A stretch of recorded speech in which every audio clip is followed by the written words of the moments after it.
welcome back to Mika Reaction Reviews, where we react and review to things on the internet. And today we are returning to another non-music reaction, and we're going to be reacting to a TikTok video that went viral, explaining what Fatphobia is. Now, to be completely transparent, I did watch a little bit of this video, and this is something that just boils my blood so much that I really wanted to do a reaction to this video. I don't know if this would be something that you guys like or not, but we're gonna give it a try. Alright, so if you like these type of videos, please like, comment, and subscribe. Hit that button to get the notifications when I do upload. All of that really does help with the algorithm, guys. And if you'd like to support the channel even further, you can donate. My PayPal me link is in the description box below and also in the comment section. It helps, but you don't have to. You can just like, comment, and subscribe. Sit back, relax, and enjoy the video. Alright, here we go. I think it's time for another adult pre-K lesson. What do you think? All right, turn your listening ears on. Catch a bubble in your mouth. Good job. Okay, here's the thing. Having a preference is something like, I'm looking for a partner who likes kayaking or wakes up early in the morning or loves pizza. But when your preferences exclude an entire group of marginalized people, that's problematic. Okay, that's not nice. That's not a preference. If you lump all fat people in one group together as though they are not very different individuals, that's fatphobic. Just like lumping all black people in one group and saying, I don't like black people is racist. And lumping all disabled people in one group and saying, I don't think people in wheelchairs are hot is ableist. Do you understand what I'm saying?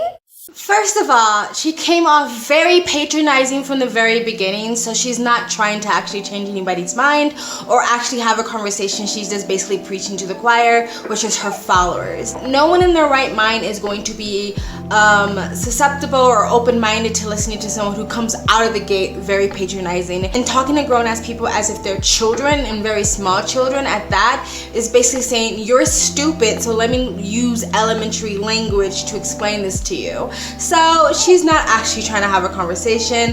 This is an attention grab for her base on TikTok. And I just want to say this, you have every single right in the fucking world to discriminate against anybody when it comes to who you spend your time with, who you give your space to, who you lay with, who you love, who you lust, who you give your mental and your emotional and psychological self to. You have every single right on this planet to discriminate against anybody you want to, no matter if it's race, skin color, height, religion, whatever it is, sexual preferences, whatever it is, you have every single right to be completely and utterly, without questioning, without apology, discriminatory against people, because no one is owed your time, your body,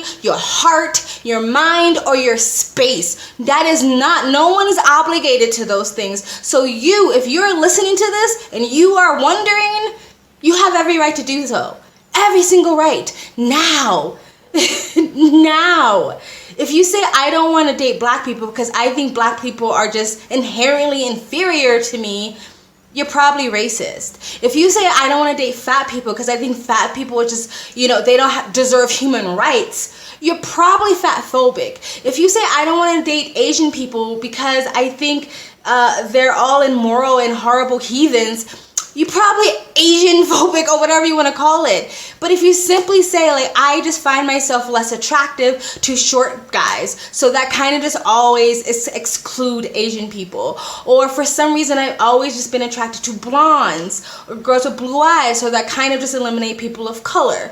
If you want to say, like, I just like people who are in shape, that probably eliminate people who are morbidly obese or overly overweight. Now, of course, this can be these reasons why you're attracted to a certain type of look can be socially pushed. Like if you grow up in a society where whatever is seen beautiful is white, tall, and blonde and blue-eyed, that probably is what you're going to be attracted to, especially when you're younger and you're kind of just, you know, most young people just go with the crowd. As you get older, I do think you kind of sort that stuff out and you don't really care what everyone else thinks is attractive. You just go with what you feel is attractive. But for the most part, you can help who you're attracted to, whether it's socially constructed or not. You can't really help who you're attracted to, and trying to make someone feel like they're a bad person because of that is really, really shitty and very, very divisive. And again, the way that she came off in this video, she was not trying to have a conversation. She was being belittling and condescending from the get-go, and so, which is just automatically divisive.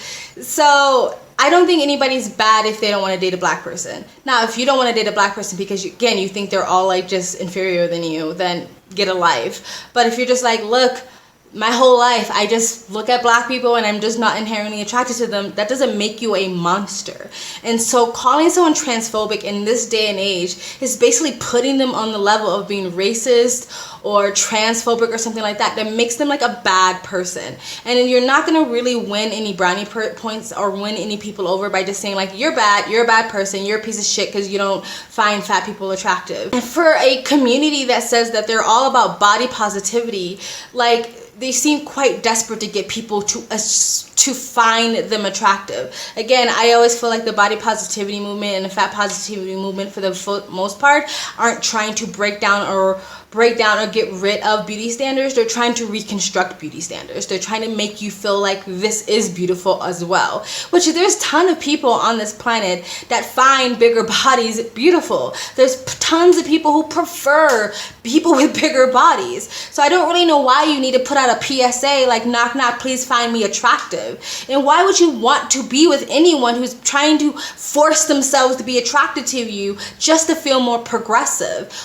Like, who would want to have a relationship like that? You would want someone to be attracted to you because they're naturally attracted to you, because then they accept you for who you are. Not, I have to just like force myself to be sexually attracted to you because I don't want to seem like I'm a fatphobic person or something like that. She's saying like all fat people, all obese people are different. Yes, in personalities and wants and needs and desires and birth dates. But all morbidly obese people have something in common. They're morbidly obese, they're big bodied. All fat people have something in common. They're fat or chubby or whatever. They have bigger bodies. So lumping someone in and saying, I don't like bigger bodies, that's correct. That you wouldn't be factually wrong. Like if there was a survey that says there's 1,000 morbidly obese people, if you pick one person out of this morbidly obese crowd, no matter how many times you try, they're going to be morbidly obese because that's something they all have in common, or they wouldn't be categorized as morbidly obese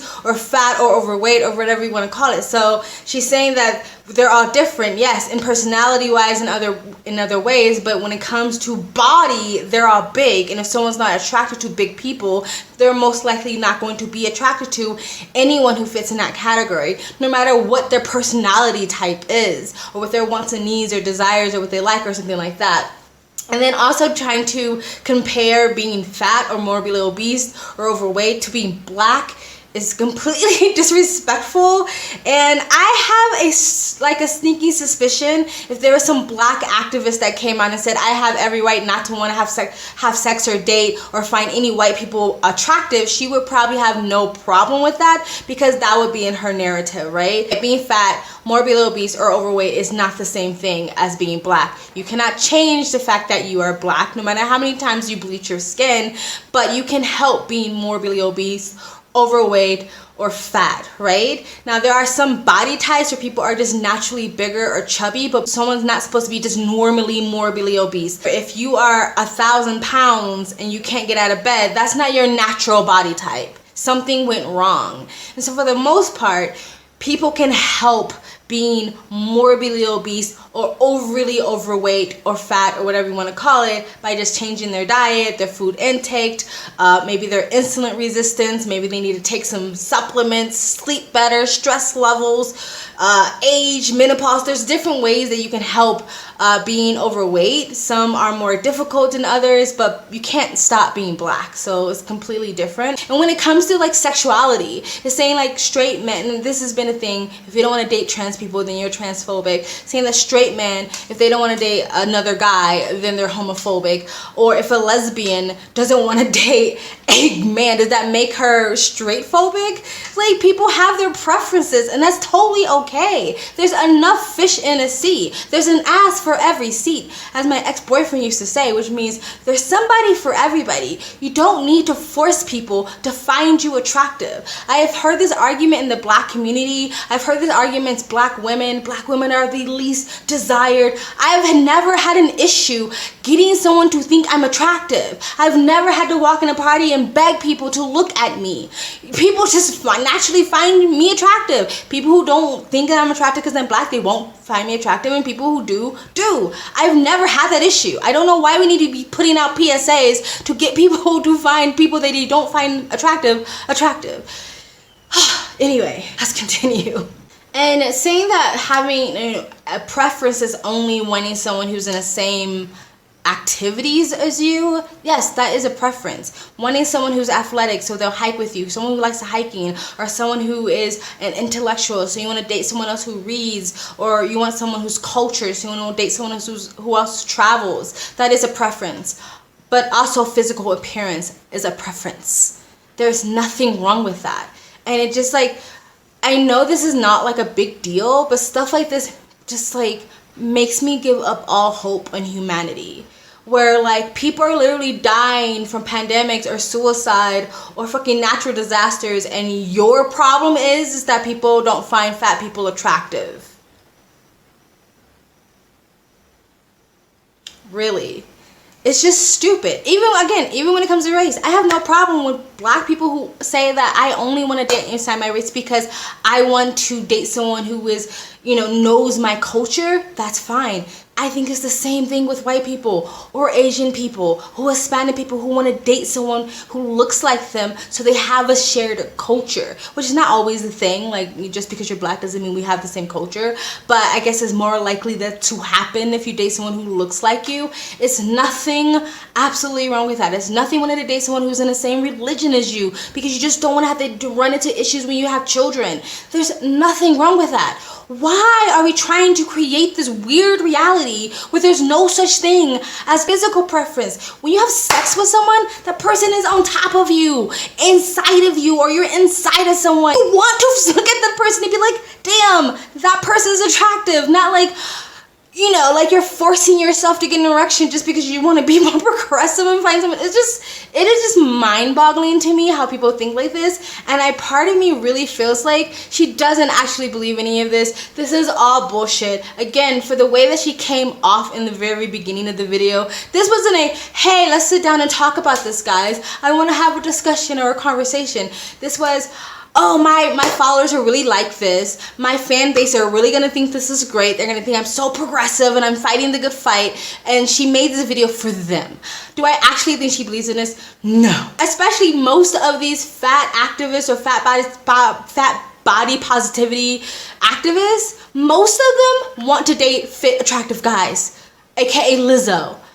Most of them don't go after people that look like them. They go after attractive guys who socially are attractive, that most of society finds them attractive. So they want everybody to throw out their own beauty standards and their own standards of preferences when it comes to physical attraction, but they don't usually do that themselves. You know what I mean? They'll have the argument of like, well, just because I'm fat, why should I have to date a fat person? That's fatphobic. You know what I mean? Sorry, my cat is like playing with my hair.